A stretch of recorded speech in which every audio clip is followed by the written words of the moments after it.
Hello guys. कैसे हैं आप सब लोग। आई होप आप सब लोगों की स्टडीज़ बहुत अच्छी चल रही होगी क्योंकि बहुत कम टाइम बाकी है एग्ज़ाम्स को।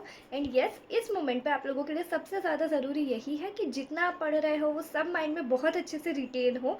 एंड सारे पॉइंट्स जितने भी आप एक एक चीज़ पढ़ रहे हो वो आपको अच्छे से याद रहे एंड आप बहुत अच्छे से कर पाओ हर चीज़। Okay, so I am C S Ashna Solanki and welcome to the day 6 of 15 days strategies to clear exams with me. Okay, so let's begin. आज मैं आप लोगों के साथ बहुत अच्छी टेक्निक शेयर करने वाली हूँ जो आप लोगों को बहुत ज़्यादा हेल्पफुल होगी एग्ज़ाम्स भी क्लियर करने में एंड बहुत अच्छे से लाइफ टाइम चीज़ों को रिटेन करने में। Okay, so let's begin. क्या आप लोगों ने ये चीज़ नोटिस करी है कि जब भी आपको कोई भी रास्ता समझाता है कि किस रास्ते पे जाना है तो सुन के रास्ता अच्छे से समझ आ जाता है, आप बस सुन के उस जगह पहुंच जाते हो। होता है ऐसा? बहुत रेयरली, नहीं होता है ना? लेकिन जब आप उस रास्ते पे खुद गाड़ी लेके जाते हो तो एक बार या दो बार में आपको वो रास्ता इतने अच्छे से लर्न हो जाता है, फिर तीसरी बार आपको खुद पता होता है कि कहाँ जाना है, किधर से कैसे मुड़ना है और किस जगह पहुँचना है। क्यों? क्योंकि हमारे माइंड को प्लेसिंग मेथड बहुत अच्छे से याद होता है। हमारे माइंड को पता होता है कि किस जगह पहुँचना है, उसके लिए वो रास्ता खुद से याद सुन के नहीं रख पाता है, बट यस चल के रख पाता है ना? क्योंकि माइंड की ये आदत होती है। प्लेसिंग मेथड एक बहुत प्यारी टेक्निक है जो हमारे माइंड को बहुत अच्छे से समझाती है कि चीज़ों को याद कैसे रखना है एंड किस जगह पे कौन सी चीज़ कहाँ प्लेस होगी एंड उसे रिमेंबर करने के लिए। यही टेक्निक क्यों ना हम अपने एग्ज़ाम्स में यूज़ करें, क्योंकि हमारा सिलेबस बहुत वास्ट है। एक बुक 700 या 800 पेजेस या उससे भी ज़्यादा की है। तो कैसे लर्न करेंगे सारी चीज़ों को एंड रिटेन करेंगे एग्ज़ाम के एक दिन पहले तक भी रिवाइज़ करेंगे उन चीज़ों को एंड कैसे वो सारी चीज़ें बस जो हमें 30-35 क्वेश्चंस पूछे जाएंगे अच्छे से लिख कर आएंगे। उसके लिए आप प्लेसिंग मेथड यूज़ करिए। जो चीज़ प्रैक्टिकल लाइफ में अप्लाई होती है ना, वही चीज़ एग्ज़ाम में अप्लाई करके देखिए, देखना कितने ईजीली मार्क्स कवर होते हैं। ओके, सो मैं आप लोगों को प्लेसिंग मेथड अब पढ़ाई में यूज़ करना बताती हूँ। इसे बहुत अच्छे से समझिएगा जो आपको बहुत हेल्पफुल होगा। जैसे मुझे कोई भी चैप्टर लर्न करना होता था। अब कोई भी चैप्टर है सपोज़ 20 to 25 पेजेस का। अब अगर मैं उस चैप्टर को एक एक पेज धीरे धीरे पढ़ना स्टार्ट करूँगी ना तो लास्ट पेज तक पहुँचते पहुँचते मैं भूल जाऊँगी फर्स्ट पेज पे या सेकंड पेज पे। इतना याद रहेगा इस जगह पे ये टॉपिक लिखा था और उस टॉपिक में 5 पॉइंट थे, पर 5 में से 2 या 3 पॉइंट्स याद आएंगे, बाकी के पॉइंट्स इतना तो रहेगा कि थे ज़रूर पर थे क्या वो याद नहीं आते हैं। इसके लिए मैंने खुद से एक टेक्निक निकाली प्लेसिंग मेथड की, जिससे मैं क्या करती थी, सपोज़ 20 पेज का एक चैप्टर है तो मैं उसे इस तरह से 2 पेज में सम अप करती थी। इस तरह से मैं उस चीज़ को लिखती थी। ये लिखा मैंने चैप्टर का नाम। चैप्टर का नाम लिखने के बाद मैंने एरो लगाना शुरू करे एंड हर टॉपिक को अपनी अपनी जगह पे प्लेस कर दिया। पढ़ूंगी मैं चैप्टर को बुक से ही, 20 पेज का चैप्टर 20 पेज में बुक से ही पढ़ूंगी, लेकिन कंप्लीट होने के बाद मैं 15 to 20 मिनट्स का टाइम निकाल के उसे उसकी एक जगह देती थी कि हर टॉपिक की ये जगह है, ये उसकी प्लेस है। मैंने हर टॉपिक को अच्छे से अपनी अपनी जगह पे प्लेस कर दिया। आई नो ये कैमरे में बहुत उल्टा दिख रहा होगा, ये क्लियर नहीं होगा, तो मैं इसको अटैच कर दूँगी वीडियो के नीचे या फिर कम्युनिटी सेक्शन में, आप वहाँ से इसको अच्छे से रिव्यू कर लीजिएगा, देख लीजिएगा, आपको बहुत हेल्पफुल होगा। तो मैं हर टॉपिक को उसकी जगह पे प्लेस कर देती थी। अब जब भी उस चैप्टर को रिवाइज़ करने बैठती थी तो मैं सबसे पहले चार्ट खोलती थी मेरा। ये जो मैंने चार्ट बनाया उस चैप्टर का, मैं इस चार्ट को खोलती थी और इस चार्ट में सबसे पहले देख लेती थी कि किस पॉइंट को किस जगह पे प्लेस किया गया है। उस पॉइंट को मैं देख के मुझे याद आ जाता था कि अच्छा इसका ये जगह है। अब फिर से मैं जब रिवाइज़ करती थी तो सबसे पहले चार्ट देख लिया अच्छे से। मुश्किल से 2 या 3 मिनट लगते थे मुझे पूरा 20 पेज के चैप्टर को 2 पेज में प्लेस कहाँ किया गया वो देखने में। अब मैं खोलती थी बुक और बुक में मैं उस 20 पेज को अच्छे से फटाफट पलटाती जाती थी, क्योंकि मेरे दिमाग में सेट तो ये चार्ट था, दिमाग में तो ये चार्ट था कि हाँ इस जगह पे ये चीज़ प्लेस है। अब जब मुझे कोई भी टॉपिक पढ़ना होता था, ये चैप्टर है डीडी का कंप्लायंस फ्रेमवर्क, ठीक है, तो मैंने यहाँ पे प्लेस कर दिया कि कंप्लायंस फ्रेमवर्क होता क्या है, डेफिनेशन लिख ली। बेनिफिट्स क्या होते हैं उसके, फिर उसकी प्रिपरेशन कैसे होती है, कंप्लायंस चार्ट क्या होता है, कंप्लायंस चार्ट में कौन कौन से इंपॉर्टेंट पॉइंट्स होते हैं, कंटेंट्स क्या है, बेनिफिट्स क्या है, सब मैंने लिख लिया। अब जब मैं रिवाइज कर रही हूँ ना, तो मुझे पॉइंट्स तो चैप्टर के ही लर्न होते थे, लेकिन चार्ट में मैंने जब उन्हें प्लेस किया है ना, तो मेरे दिमाग में चार्ट घूमता था कि हाँ ये वाला पॉइंट जो है मैंने इस जगह पे लिखा था, एंड इसमें 5 पॉइंट इस तरह से थे। अगर आप इस चार्ट को बनाएंगे, ये आपको बहुत हेल्पफुल होगा। कोशिश करिए इसको कलरफुल पेन से बनाएं।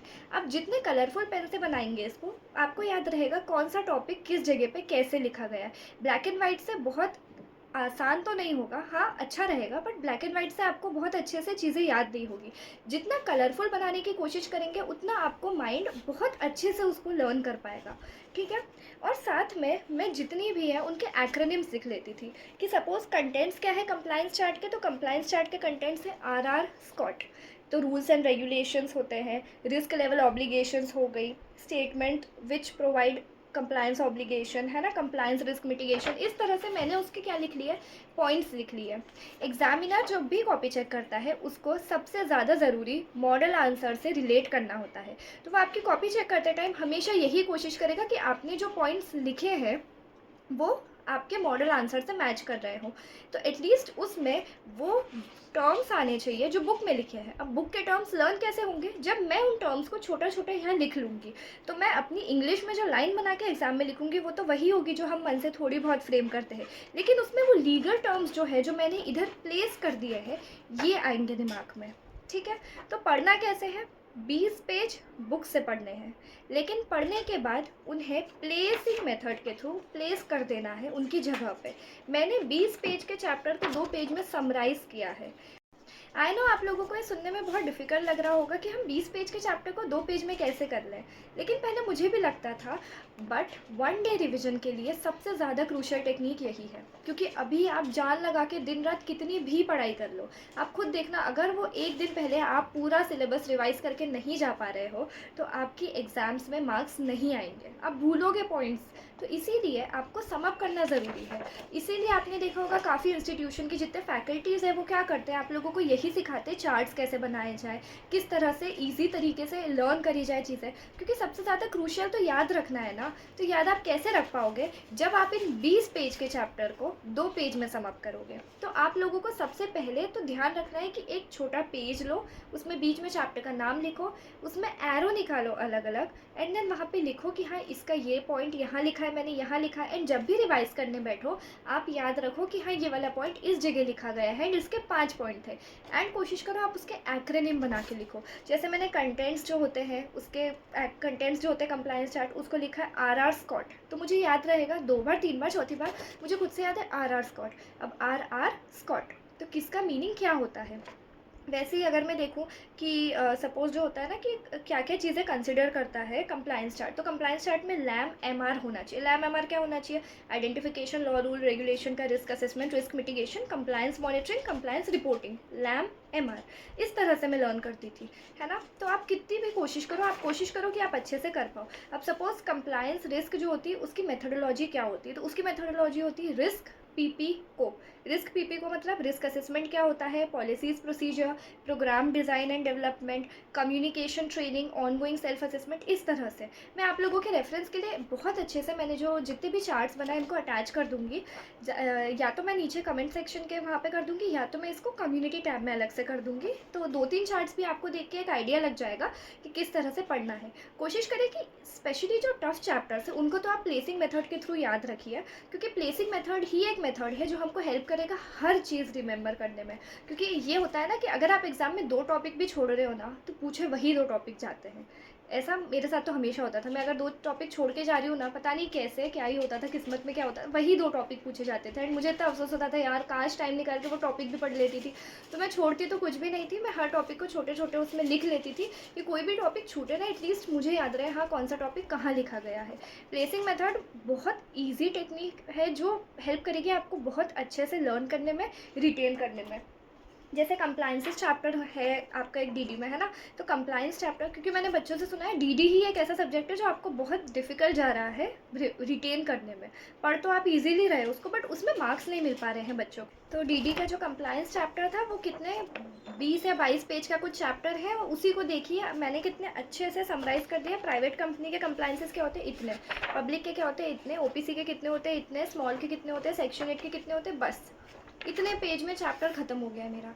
तो जब मैं एग्ज़ाम टाइम पे याद करने जाऊँगी तो पॉइंट्स तो मुझे वही बुक के याद रहेंगे, बट जब भी मैं अच्छे से करूँगी तो मुझे याद रहेगा कि हाँ, इस चैप्टर के इसके टॉपिक में इतने पॉइंट्स थे जो मैंने बहुत इजीली प्लेस कर लिए हैं मेरे इस चार्ट में। इसीलिए आप कोशिश करिए कि प्लेसिंग मेथड के थ्रू पढ़िए, जो आपको बहुत ज़्यादा हेल्पफुल होगा, एंड यस आप लोगों को हेल्प करेगा रिटेन करने में एंड चैप्टर की हर एक चीज़ अच्छे से याद रखने में। Okay, please try this method. All the best for now, and मिलते हैं नेक्स्ट वीडियो में कुछ नई और इंटरेस्टिंग अच्छी टेक्निक्स के साथ, जिसने मुझे हेल्प की ऑल इंडिया रैंक लाने में एंड CS एग्ज़ाम्स क्लियर करने में, जो कि आपको भी बहुत ज़्यादा हेल्पफुल होंगी। Okay, bye for now, all the best, stay happy, stay खुश, स्टडी हार्ड एंड बहुत अच्छे से पढ़िए। Okay, bye.